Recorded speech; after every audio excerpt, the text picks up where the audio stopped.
Welcome back to Choirwire, the podcast keeping music educators connected to the art of teaching. I'm Alex, your host. Today we'll be diving into something that is absolutely essential to every successful choir program, but often overlooked: building community in the choir classroom. Now, I know what you're thinking. Community. Isn't that something that happens naturally when we sing together? And yes, music does have that magical power to connect people, but creating a strong, supportive, and inclusive choir community takes intention. It takes work, and it's one of the most rewarding parts of what we do. So why does community matter?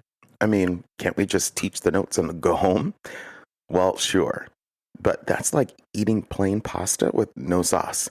Technically food, but where's the flavor? First off, singing is vulnerable. You're literally putting your voice out there. That takes guts. If your students don't feel safe, they're not going to take those musical risks. Second, choirs that vibe together sing better together. Trust me. When your altos are cheering on your tenors, the blend is just a chef's kiss.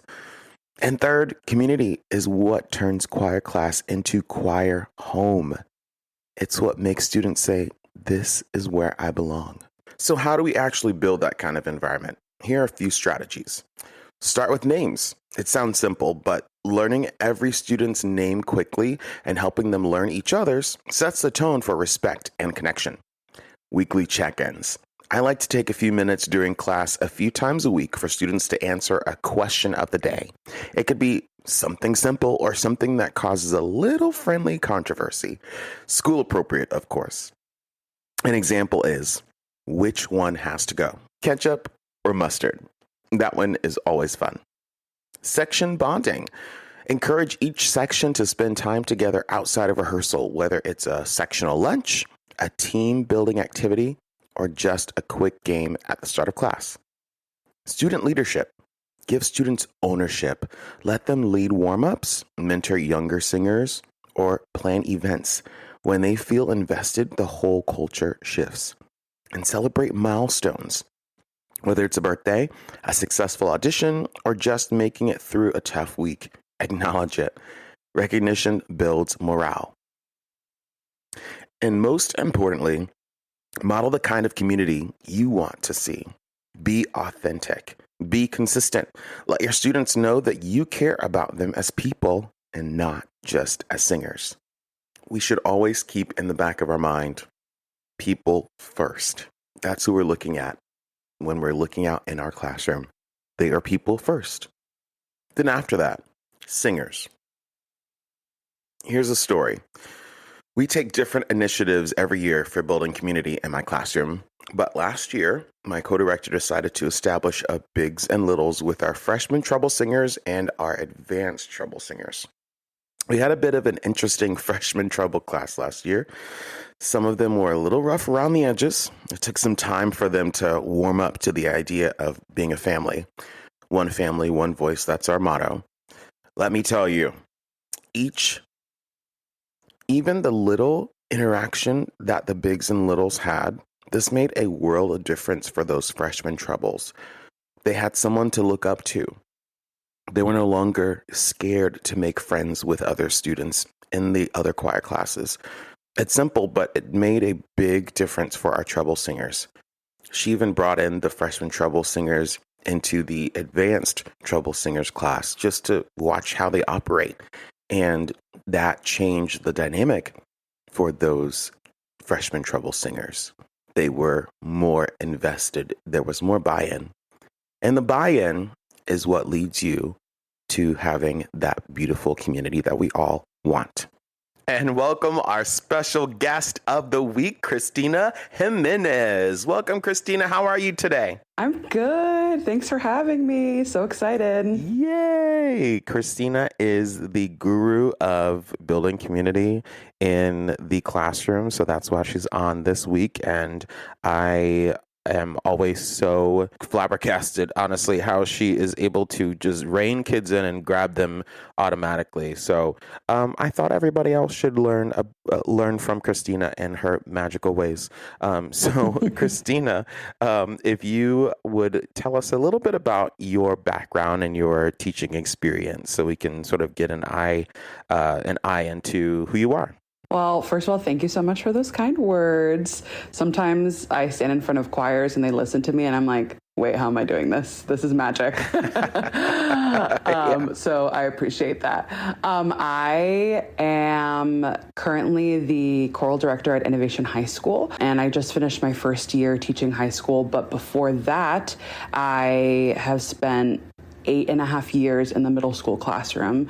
I started my career out at Meadowwoods Middle School, and then after about 4 years, I then moved to Innovation Middle School and was there for 5 years before starting this high school job. And you know, even though a bulk of my time has been spent in middle school and then this year in high school, I've also had opportunities to work with children's choirs. And so like there isn't an age group that I really haven't spent some time with. And I think that all of the time that I have spent with these various age groups have helped me and shaped me into like the educator that I am now. And there's lessons that I borrow and apply through all age groups. So it's been quite a journey. Yeah. And I just want to also highlight the fact that your first job at Meadowwoods was interesting, to say the least, getting into that, right? That's what my therapist would call it. Definitely interesting. But you built it to something amazing. And I know we'll get into building community, but there's always those teachers that say like, oh man, there's just nothing for me to do here. Like I can't do anything here because of XYZ. But I feel like you definitely bursted through the boundaries and created something really special at that school when you were there. So. Well, thank you. That's, again, so kind. I really do look at that time with so much fondness, and it's something that has shaped my teaching career forever. Regardless of the situation you're in, people just crave connection, and that's what community building is all about, is making that connections with your singers and also allowing them to make connections with you too. Speaking of community, let's get into some questions.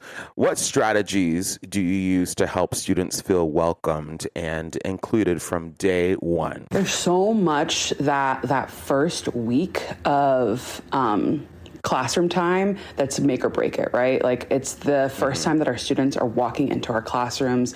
They are trying to suss out whether this is going to be an enjoyable place for them, or is it going to be somewhere that they're going to dread coming to every day? So from that first week, I think it's so important to make a big deal about learning people's names, which feels so basic, but you'd be surprised how many people are like, I look at my choir and I know maybe 30% of their names. And some people have programs where they have classes the size of 10, 12, and some people have 50, 60, 70. That is true. And we've all faced those beasts in either way. You're more likely to listen to someone when you feel seen by them. And the first thing that we can do to see someone is just simply learning their name. So I spent a lot of time in that first week learning names and taking time and working on pronunciation. And, you know, I tell my students, like, you know, I'm trying my best, but please feel free to correct me because your name matters. And so from the first day, they are learning that they matter to me. So, you know, lots of activities with names, and I do attendance questions because I want them to know me and I want to know them. Because when you feel known and you feel seen, then trust can occur. And I think that is the true power of making beautiful music, is when you're in a space of trust, both from a singer standpoint and a conductor to singer standpoint.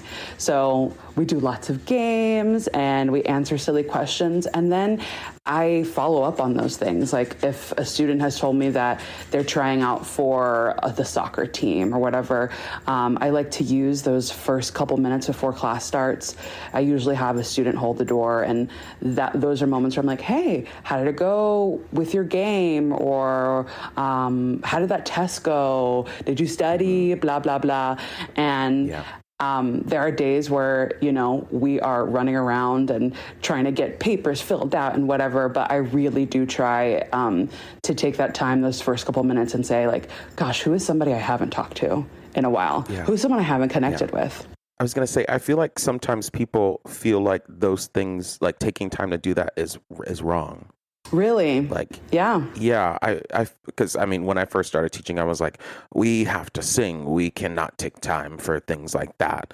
But there's really nothing wrong with it, right? No, again, like we are multidimensional people. Right? Like I am more than just a singer. And I know that I have been in those ensembles, and you have been in those ensembles where you are a beautiful voice. And that at the end of the day is all that you amount to is, I really contributed my voice today, but did anyone see me? Did anyone look at me in the eye?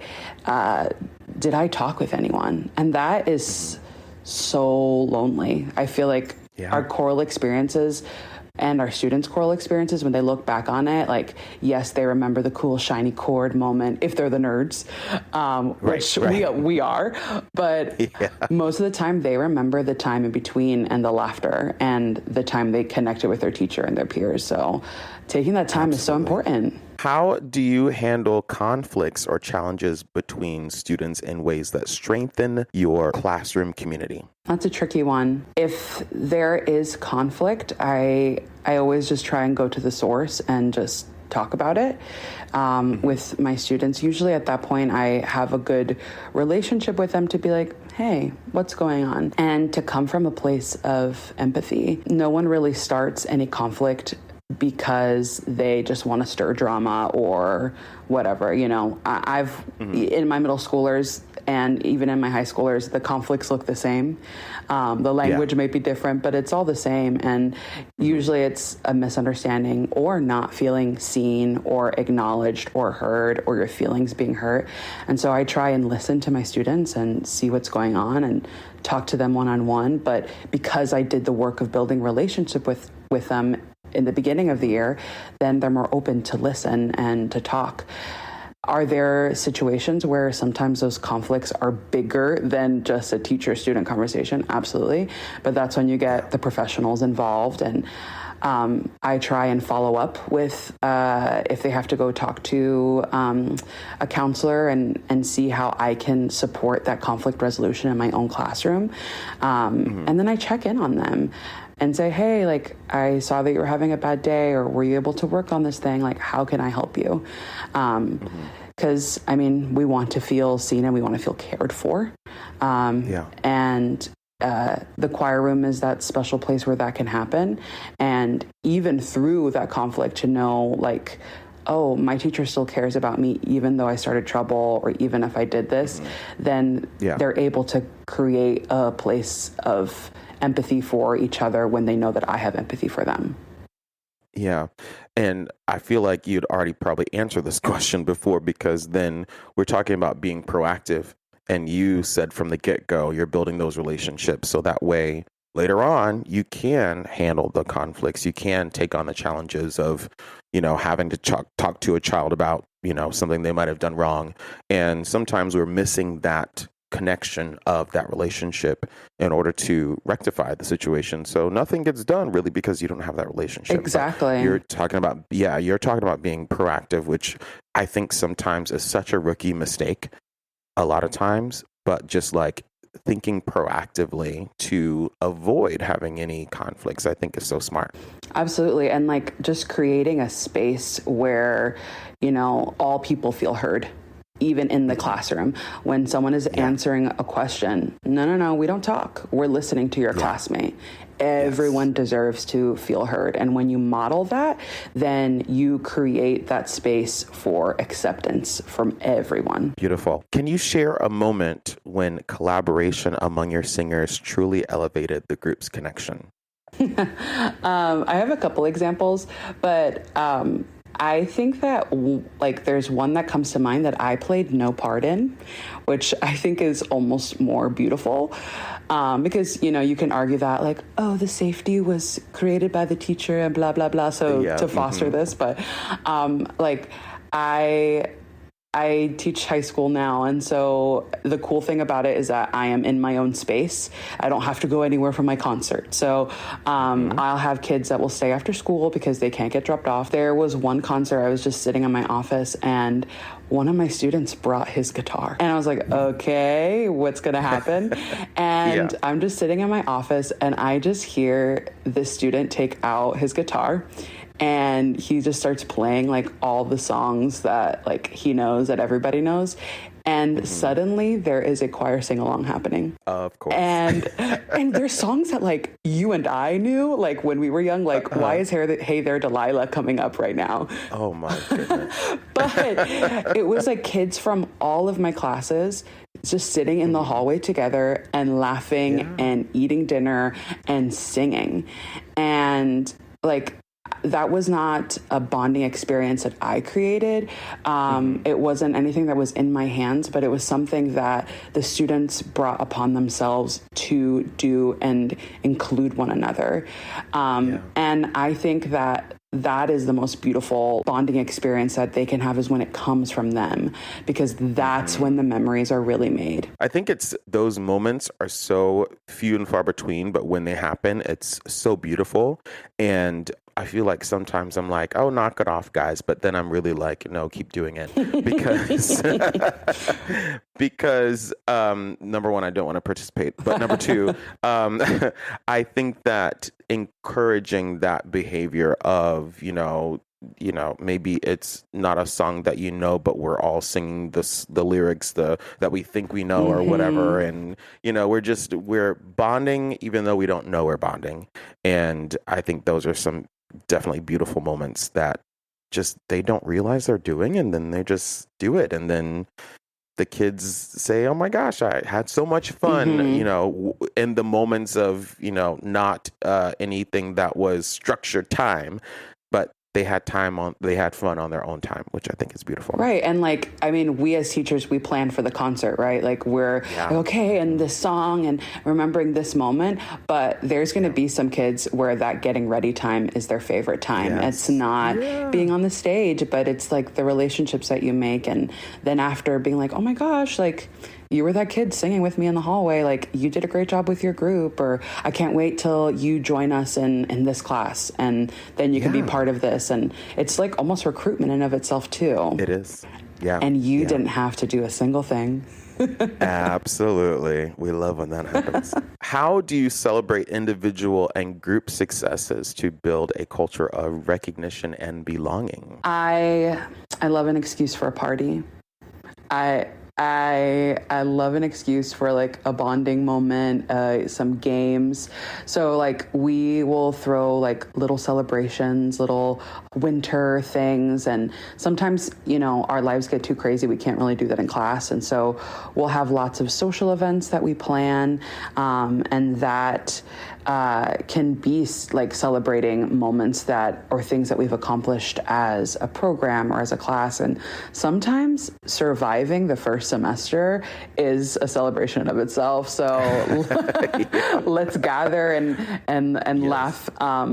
But we also do, shout outs in class, like, hey, what are some things that are going on in your life and that are outside of the choral classroom? I think it's so easy to be like, look at my all-state kid and look at my my all-county kid. But what about the kid who had a chess championship and won?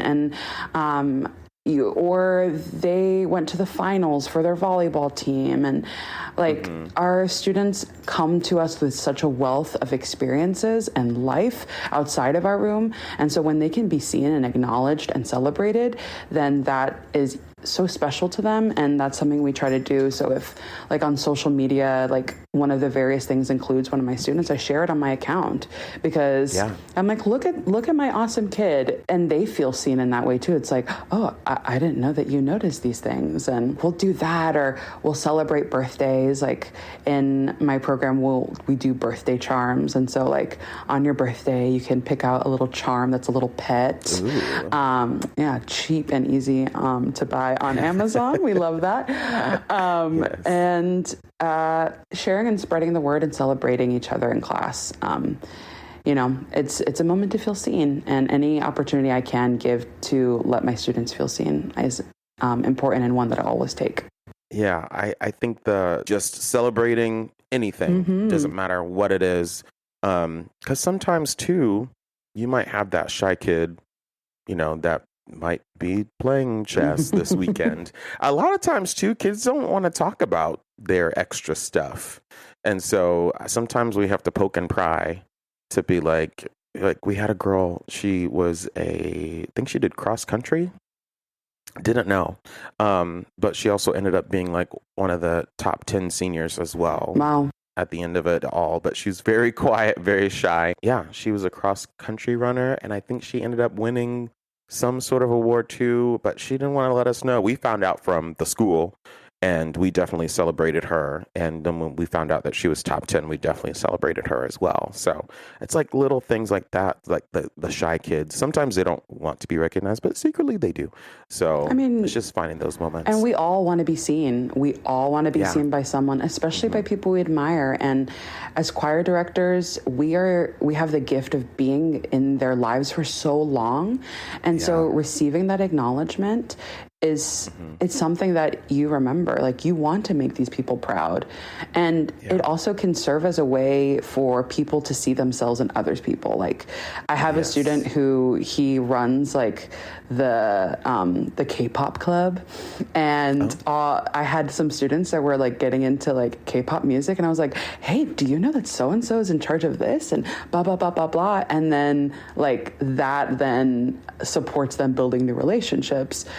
And it just started with you knowing this thing about this kid, and then knowing this thing about another kid, and then connecting them, and then it just like runs from there, and then they see each other, and that's beautiful too. What about any other suggestions for community building that we might not have covered? What would you suggest? Let's say for you, I know you talked about day one, but what is something that you would suggest to, I don't know, somebody that's starting off teaching, maybe they don't even know their kids at all.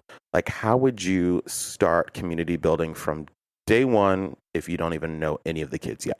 If you don't know any of the kids, I always approach it with having them get to know you first, because that is step one. When they know you, then they're willing to open up a little bit more to others once that trust is established first.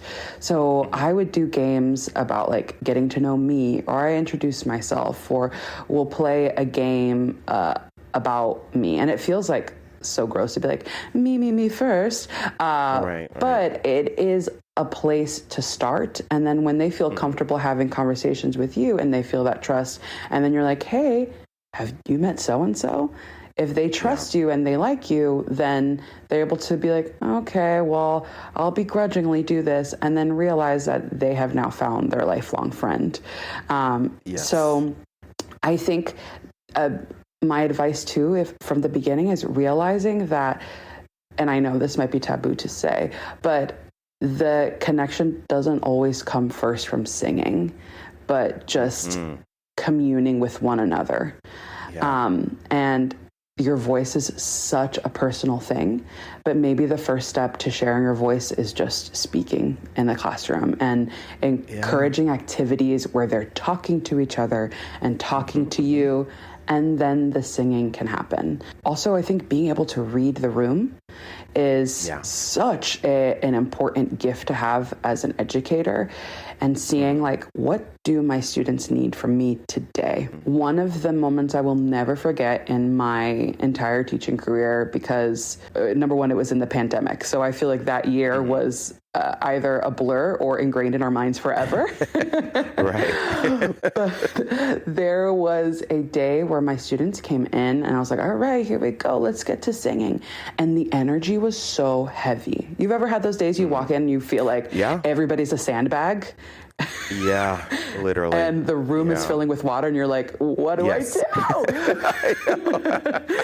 And been there. You see that checklist in your mind and you're like, I have to accomplish this and this and this and this today. If not, the concerts next week.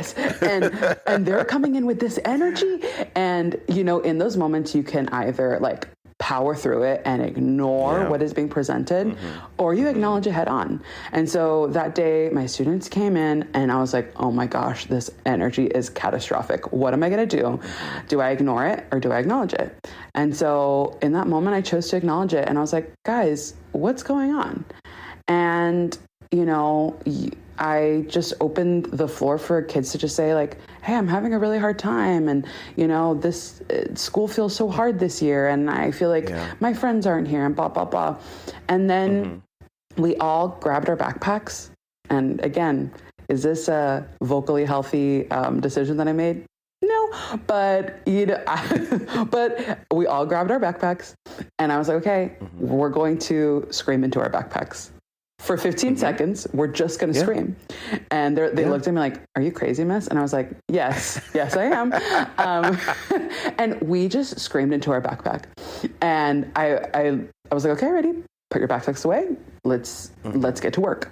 And some healthy release. Yes. At the end of the year, when I was like, okay, like what were some memorable moments? They said, that moment was memorable for them because they're like, I feel like you saw us in this moment and it felt so good to just scream. And then we moved on with our lives. Yeah. So definitely read the room. Sometimes you just need a good backpack scream to get through the day. Yeah. I love that. I'm going to have a couple of backpack screams before we go back to school.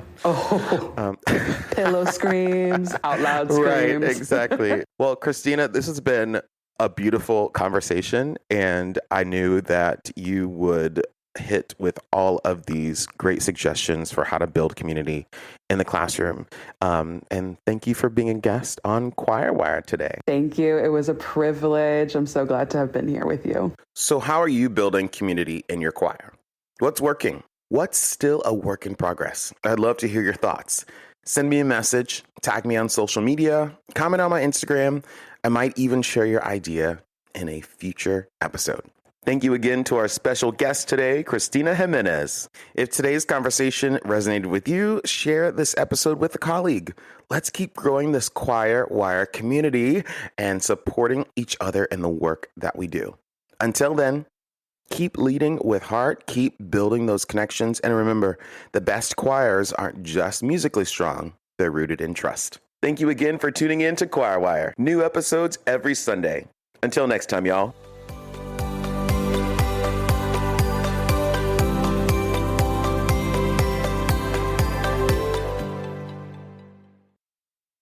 If Choirwire has added a little harmony to your rehearsal week or sparked something new in your planning, consider supporting the show. Just head on over to choirwire.buzzsprout.com to help support. No pressure, just a simple way to keep the ideas flowing and the episodes coming. I have ideas of expanding the show past my small platform. Thank you for all you do, and thanks for being part of this community.